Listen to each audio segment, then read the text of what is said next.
প্রচণ্ড রোদের মধ্যেও কাবা শরীফের চত্বরের এই জায়গাটি কিভাবে এত ঠান্ডা থাকে? হজে গিয়ে খালি পায়ে তাওয়াফ করার সময় প্রায় সবার মধ্যে এই প্রশ্নটি তৈরি হয়। আরবের প্রচণ্ড গরমে সরাসরি সূর্যের তাপে কিভাবে এই জায়গায় এত শীতল থাকে, সে প্রশ্নের উত্তর লুকিয়ে আছে এখানে বিছানো মার্বেল পাথরের মধ্যে।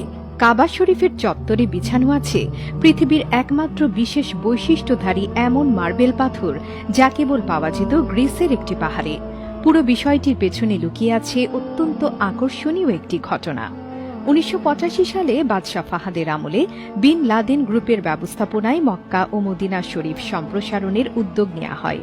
সেই সময়ে এই প্রকল্পের দায়িত্ব গ্রহণ করেন মিশরের বিখ্যাত স্থপতি ড মোহাম্মদ কামাল ইসমাইল। এ কাজ করতে গিয়ে তিনি লক্ষ্য করলেন কাবা শরীফের চত্বর প্রচণ্ড রোদে অত্যন্ত গরম হয়ে থাকে, যার কারণে খালি পায়ে তাওয়াফ করা খুবই কষ্টকর হয়ে দাঁড়ায়। অনেক খোঁজাখুঁজি করে আশ্চর্য এক সমাধান বের করলেন স্থপতি ড কামাল ইসমাইল। অনুসন্ধান চালিয়ে ইউরোপের দেশ গ্রিসে মার্বেল পাথরের ছোট্ট একটি পাহাড় তিনি আবিষ্কার করলেন। এই পাথরের বৈশিষ্ট্য হচ্ছে এটি সব সময় শীতল থাকে এবং কোনো তাপ বা রোদ এটি ভেদ করে ভেতরে ঢুকতে পারে না। পরিকল্পনা অনুযায়ী সেই পাহাড়ের অর্ধেকটা তিনি কিনে নিলেন এবং পাথরগুলো কেটে কেটে মক্কায় নিয়ে আসলেন। পাথর স্থাপনের পর দেখা গেল বাস্তবেই এটি অত্যন্ত ঠান্ডা।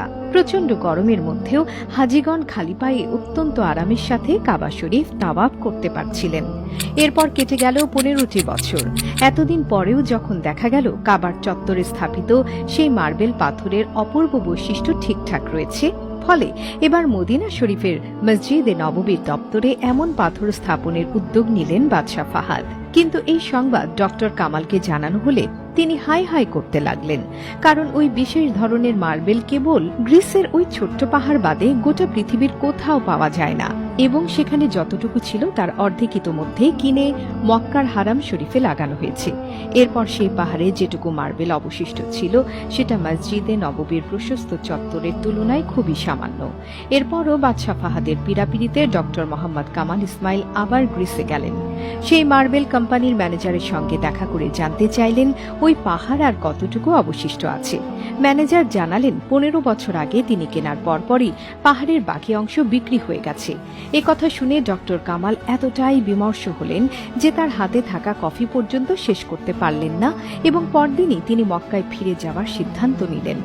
অফিস ছেড়ে বেরিয়ে আসার আগে কি মনে করে আবার ম্যানেজারের কাছে এসে সেই ক্রেতার নাম ঠিকানা জানতে চাইলেন যিনি বাকি মার্বেল পাথরগুলো কিনেছিলেন। যদিও এটা অনেক দুরূহ কাজ, তবু কামালের বারবার অনুরোধে ম্যানেজার পুরনো রেকর্ড চেক করে জানাবে বলে কথা দিল। বেরিয়ে আসার সময় কামাল মনে মনে ভাবছিলেন পাহাড়ের বাকি পাথর কে নিয়ে গেছে। ১৫ বছর পরে এখন সেটা জেনেই বা কি লাভ হবে।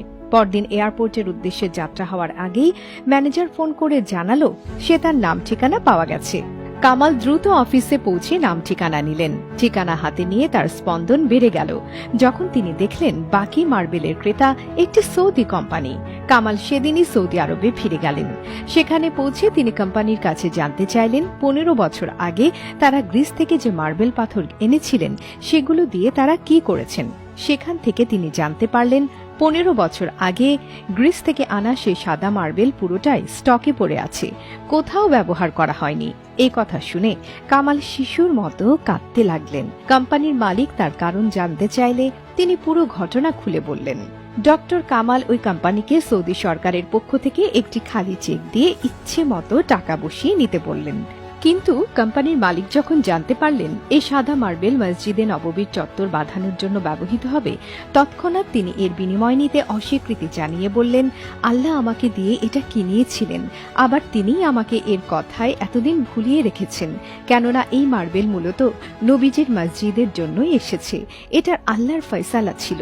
স্থপতি ড কামালের এই অনন্য পাথর আবিষ্কার এবং হারামাইন শরীফাইনের সম্প্রসারণের কাজ তার অসামান্য অবদানের কারণে সৌদি সরকার তাকে মোটা অঙ্কের চেক দিতে চাইলে তিনি তা নিতে অস্বীকৃতি জানিয়েছিলেন। তিনি বলেছিলেন, মক্কা মদিনার কাজ করে বিনিময় নিলে আল্লাহর সামনে আমি কোন মুখে দাঁড়াবো।